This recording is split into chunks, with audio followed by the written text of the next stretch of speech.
Hello students. तो बेटा आज हम आपको स्टार्ट कराएंगे topic Newton second law is the real law of motion. Means Newton का जो सेकंड लॉ है उसके थ्रू हम आपको first law and second law को क्या करवाएंगे, डराइव करवाएंगे। अगर हम न्यूटन सेकंड लॉ के through first law and third law को हम निकाल सकते हैं तो it means Newton second law is the real law of motion. ठीक है, तो हम स्टार्ट करते हैं न्यूटन का first law with the help of second law। ठीक है, तो now we start first law। ठीक है, first law from the second law of motion. Second law of motion क्या है कि फोर्स इज इक्वल टू कितना होता है बेटा, m into A, mass into acceleration, that is the Newton's second law. ठीक है, इसके थ्रू हम निकलवाएंगे फर्स्ट लॉ।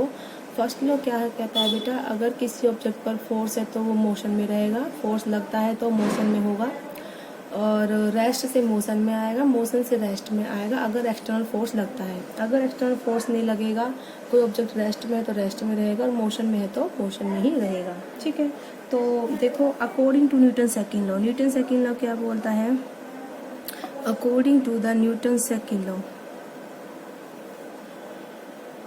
ठीक है, तो न्यूटन सेकंड लॉ बोलता है कि F is equal to the m into a, यानी कि मास इंटू एक्सेलरेशन। ठीक है, अगर कोई एक्सटर्नल फोर्स नहीं है, ठीक है, इफ नो एक्सटर्नल फोर्स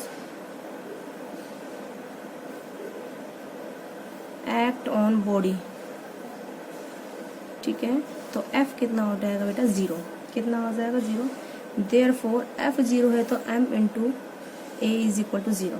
ठीक है, अब हमें इतना पता है कि दो क्वांटिटीज़ का प्रोडक्ट जीरो है, तो उसमें से एक तो क्वांटिटी जीरो होगी, दूसरी नॉन जीरो होगी, तो मास तो जीरो हो नहीं सकता।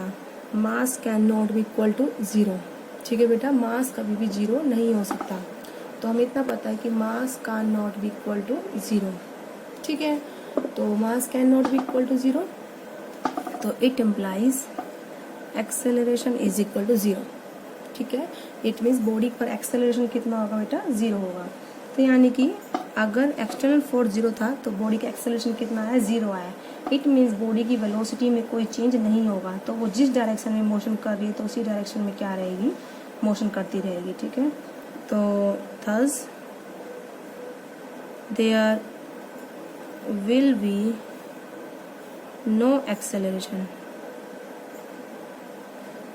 ठीक है, if external force is equal to zero. अगर एक्सटर्नल फोर्स कितना होता है बेटा, जीरो है। ठीक है, it means body at rest will be at rest and body at motion in the uniform motion will be in the uniform motion in the same direction. ठीक है, that is the Newton first law. अब हम करते हैं, या फिर इसको आप लिख सकते हो, इट मीन्स जब हमारा एक्सेलरेशन जीरो है मतलब वेलोसिटी में कोई चेंज नहीं आएगा। ठीक है, तो it means body at rest will remain at rest, body at rest will remain at rest. ठीक है, and in uniform motion and body in uniform motion. ठीक है, will be continue in the same direction. ठीक है, body in uniform motion will continue to move in the same direction. ठीक है, इन the same direction या फिर same straight line. ठीक है बेटा, किस में रहेगी वो, सेम स्ट्रेट लाइन में रहेगी। तो this is the Newton's first law हमने बताया। अब हम कराएंगे न्यूटन्स का थर्ड लॉ। ठीक है, थर्ड लॉ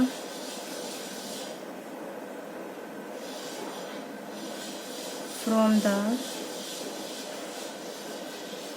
सेकेंड लॉ। ठीक है, अब हम ड्राइव कराते हैं बेटा थर्ड लॉ को, किससे, फ्रॉम द सेकेंड लॉ से। अब देखो इसके लिए हम क्या करेंगे, हम ऐसा मान लेते हैं, दो सिस्टम मान लेते हैं बॉडी का ए और बी, ठीक है। Consider system of two bodies,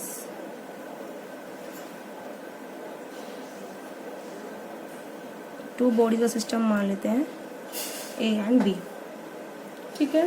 consider system of two bodies A and B, let they collide, है ना। तो during collision let they collide, तो ड्यूरिंग कोलिजन, ठीक है। ड्यूरिंग जब कोलाइड करेंगी दो ऑब्जेक्ट, तो देखो बेटा इस तरीके से दो बॉडी मानी मैंने, ये बॉडी ए है, ये बॉडी क्या है बेटा, बी है, ठीक है। जब ये कोलाइड करेंगी तो बॉडी ए लगाएगी किस पर, फोर्स बी पर, ठीक है, और बॉडी बी लगाएगी किस पर, फोर्स ए पर, ठीक है। तो हमने बताया कि body A exert force on B, ठीक है। आप इसको F1 भी दे सकते हो, ठीक है। इसको हम बोलेंगे एक्शन, लेट ये क्या है बेटा, एक्शन है। जब बॉडी ए जो है हमारी बी से कोलाइड करेगी तो बी भी ए पर फोर्स लगाएगी, तो force on B due to A, this is the बेटा रिएक्शन, क्या बोलेंगे इसे, रिएक्शन, ठीक है। तो आपको लिख लीजिए FAB फोर्स ऑन बॉडी ए, ये आपने लिखी है बेटा, फोर्स FAB है ना, ये फोर्स आपने थोड़ा गलत लिखा है कि फोर्स ऑन बॉडी बी, ये वाला जो फोर्स होगा फोर्स ऑन बॉडी बी है ड्यू टू ए, तो आप इसकी डायरेक्शन बदल लीजिए, वैसे ही ठीक है। तो इसको आप लिखिए force on body B due to A, और ये हो जाएगा बेटा force on body A due to B, ठीक है। तो FAB is the force on body ए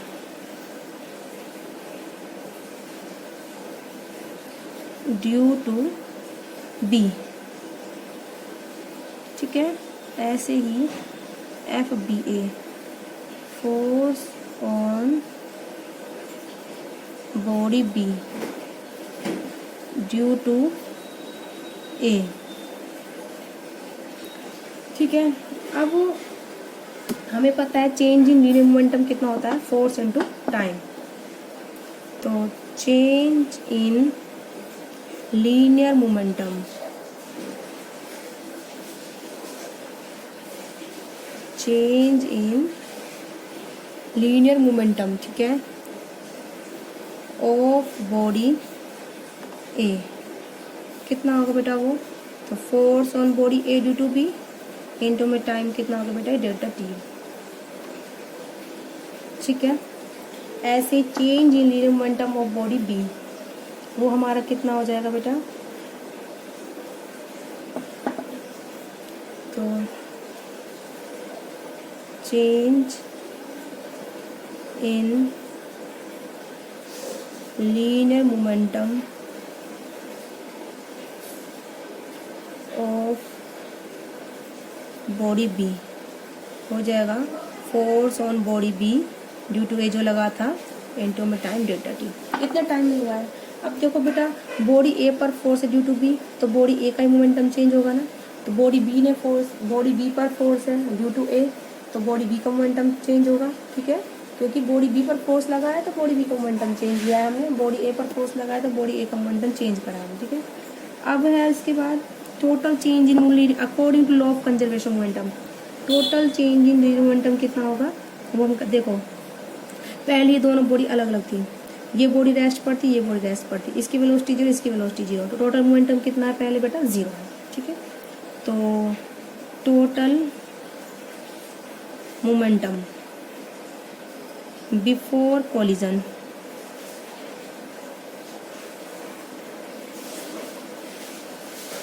कितना होगा बेटा, जीरो, क्योंकि दोनों बॉडी अलग अलग थी, सेपरेट थी, किसी ने किसी पर भी फोर्स नहीं लगाया, इस बॉडी रेस्ट पर थी, ये बॉडी रेस्ट पर थी, दोनों का मोमेंटम कितना हो गया, क्योंकि बॉडी रेस्ट पर velocity zero, momentum zero, velocity zero, momentum zero, total sum of momentum बेटा कितना हो जाएगा, जीरो। अब जब वो कोलाइड कर रहे हैं, क्या कर रही है बेटा, वो बॉडीज कोलाइड कर रही हैं, कोलाइड करेंगे तो आपस में फोर्स लगा है, मोमेंटम में चेंज हुआ है, कितना हुआ, ये हुआ है, दोनों टोटल मोमेंटम चेंज के लिए हम क्या कर देंगे, सम कर देंगे, ठीक है। तो total change in linear momentum after collision, तो टोटल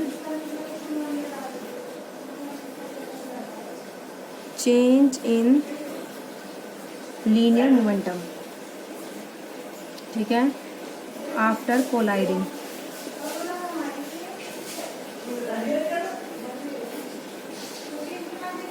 कितना हो जाएगा, force on A due to B into में time delta T, force on B due to A into में टाइम डेल्टा टी।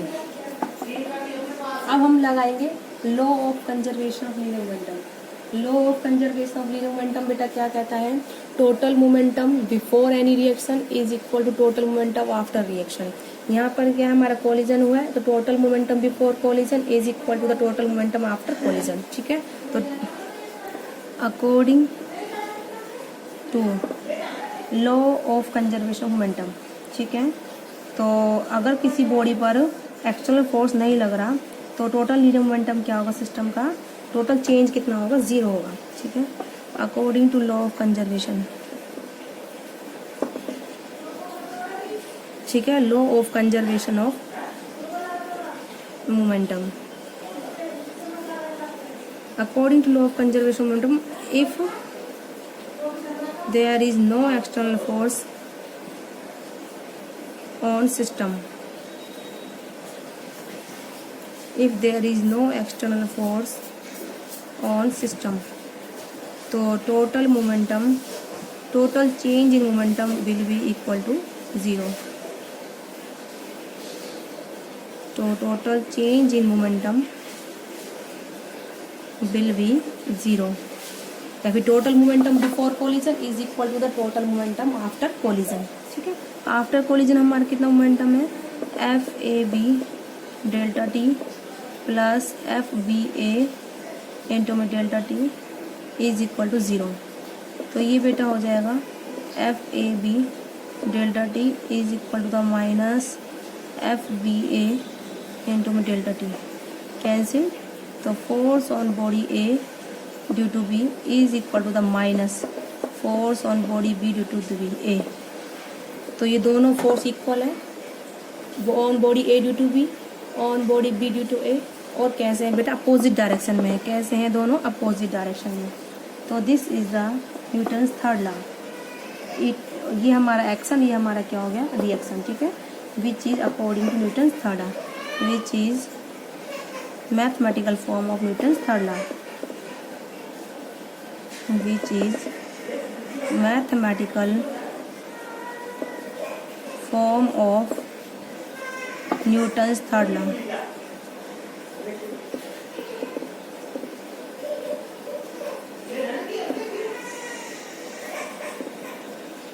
ठीक है, दैट इज द बेटा ये क्वेश्चन जो है 5 मार्क्स में आता है कि state the Newton second law is the real law of motion. इसके थ्रू हमने पहले फर्स्ट लॉ निकाला, फिर इसके थ्रू हमने क्या निकाला बेटा, थर्ड लॉ को हमने डिराइव कराया सेकेंड लॉ के through. Hence Newton second law is the real law of motion. तो इसी के साथ आपकी वीडियो खत्म होती है। आई होप आप लोगों को समझ में आया होगा। आज की वीडियो में इतना ही।